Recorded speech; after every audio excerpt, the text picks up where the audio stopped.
Christians persecuted in Nigeria? For years, mainstream narratives has downplayed the crisis, calling it a farmer-herder clash, dismissing Boko Haram as merely anti-education, and labeling bandits as simple thieves. But what is the reality in the villages where these tragedies unfold? Despite that, ana ce kariya ne, amma kun kara zo ku gande idanunku ku giyama duniya abubuwan da yake fada ba kariya bane. In parts of Nigeria, entire communities have been uprooted, families forced to leave the homes they built, the land they farmed, and the lives they knew. For many, the IDP camp was their only refuge, but even that refuge became a place of hardship. With limited food, no proper bedding, and conditions that made daily life unbearable, those who once lived here had to take another step of courage, integrating into a nearby community that opened its doors and its farms to them. Our journey began on the road to Riyom, riding with a driver who grew up in this region. As we drove through the valleys and small communities, we began talking about the incidents happening here. And this is what he had to say. To collaborate with hands. So I see a change on here and they are attacking the next junction, man, the next village. They are not penalized. So it's like they are lost indirectly, they are lost. They happen to go to the farm with you alone. Yes. Happen to go to the farm with you alone. You will go attack you and match it sometimes with death. Sometimes you be alive. When you shout, then those that maybe they are close, they come and rescue you. But so these killings, just set up for we Christian, yes. Because I had to see any animal attack, even this one. Even they happen to pass through the village, him alone, yes. Or she alone, nobody will attack attention. Nobody will attack them.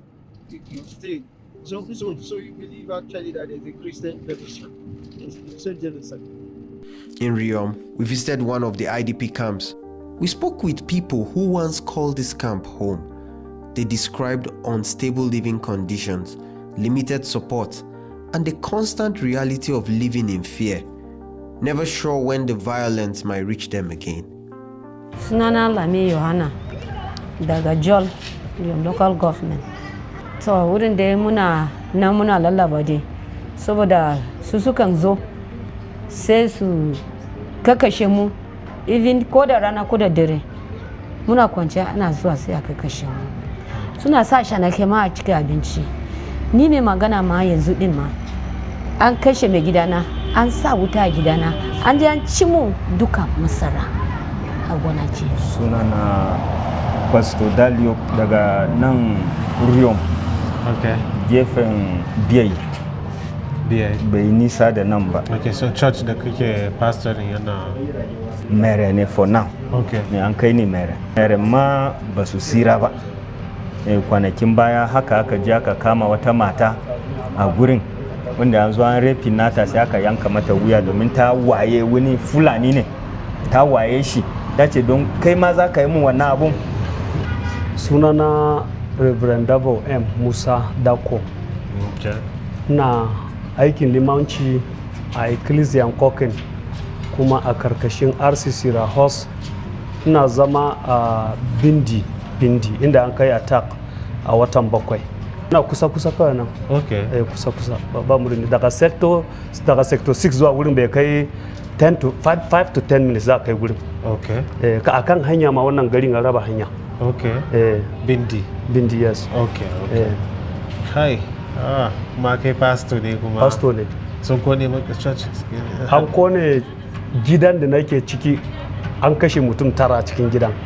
A kauyen an kashe mutane guda 27. Yanzu haka ni ma bana wurin ba don gidan da nake an kashe mutum 9 kuma ba a gina ba bana gidan. Mun gode mu samu taimako daga wasu yan uwanmu daga America. Sun zo sun gigina ma membobi gida. Shi yasa mutane wasu sun dan koma. Abinda yasa mun koma din saboda abincin da yake gona. to suna ta sa shanu kuma mutane kuma sun koma don aje a dan yi kokari a samu dan abin da za a ci. Ina ga shekaran jiya da jiya ba mu a barci ba don akwai rumus ma wasu na zuwa. Ina ga shekaran jiya mun cire mata da daddare, jiya ma haka, so maza ne ma yanzu a garin haka. One of the people we interviewed is a clergy, a calm, humble man who had lived through this painful loss. He led us to Bindi, his community. This village was attacked by armed Fulani militia, and the effects were devastating. He showed us what remained of his home, which was burned during the attack. He spoke of members of his congregation who lost their lives, and walked us through the church building, which had been vandalized and looted. A cikin gidan ne aka kone mutane guda 9. Gidan pastor kenan. Inda aka kone mutane 9 a ciki. Bari duba cikin.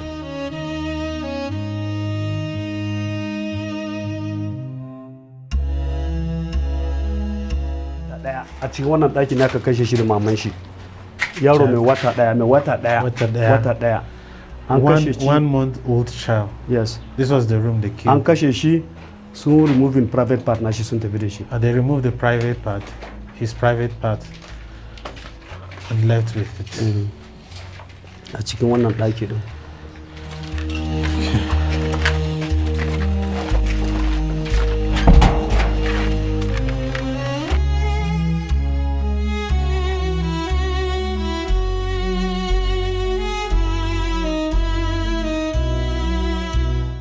Yaron da an kashe shi a cikin wannan ɗaki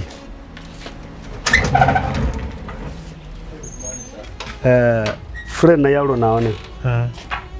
Sun zo sun kwana nawa, yaron gace ba zai kwana a gida ranan ba. Na yi da shi yake kwana, so friend na shi ya zo ya kwana, to wannan ne aka kashe shi. Sun yanka shi, sun harbe shi, sun yanka shi a cikin ɗakin. So da abun ya faru mun fita daga nan ranan. So mun zo suna ta bubbuga, suna bubbuga gate mu muna zama nan. So da su yi kusa su bala gate din, to sai na bi na shiga nan, akwai awaki da dama suna nan. So nan ne na Allah ya tsira da ni, mata na ta shiga nan. So inda mun tsira kenan.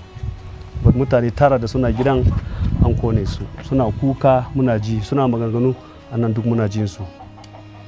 Wani irin maganganu suke? Suna ta maganganu da Fulatanci, to ni ban san me suke faɗa ba, don suna magana da Fulatanci. Allahu Akbar, suna magana da Fulatanci. So abin da ya faru a cikin gidan kenan. Da sun ce karfe 5 yayi sai suka fita daga gidan. So sun bi sun balle church. Sun balle church. Suka papasa su glasses nan, akwai kaya da sun papasa, ba ni da ki da na bude da kunga sun papasa mana kaya cikin church. Su kujeru, su arm da muna amfani da su speaker duk sun yayar, bagadin da muke aiki da shi sun pasa glass din sun yayar da kasa. So sun bi sun fita when it is around 5:10 or 5:15 sun bar nan compound din. Ranan kenan. Across the area, families who survived the violence are slowly rebuilding what they can. Every block lifted is an act of defiance, an act of faith. Those who didn't survive are remembered with deep reverence. Their lives mattered. Their story mattered. After witnessing all this, one question remains. How can anyone say there is no persecution against Christians in Nigeria? The stories are real. The scars are real. The pain is real. And yet, so is the hope, so is the resilience, so is the faith. These families continue to rise, not because life has been easy, but because God is still with them. Their courage deserves to be seen. Their truth deserves to be heard.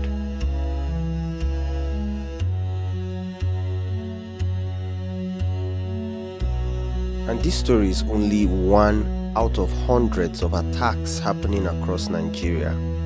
These attacks occur regularly, affecting communities that are still living with fear and uncertainty today.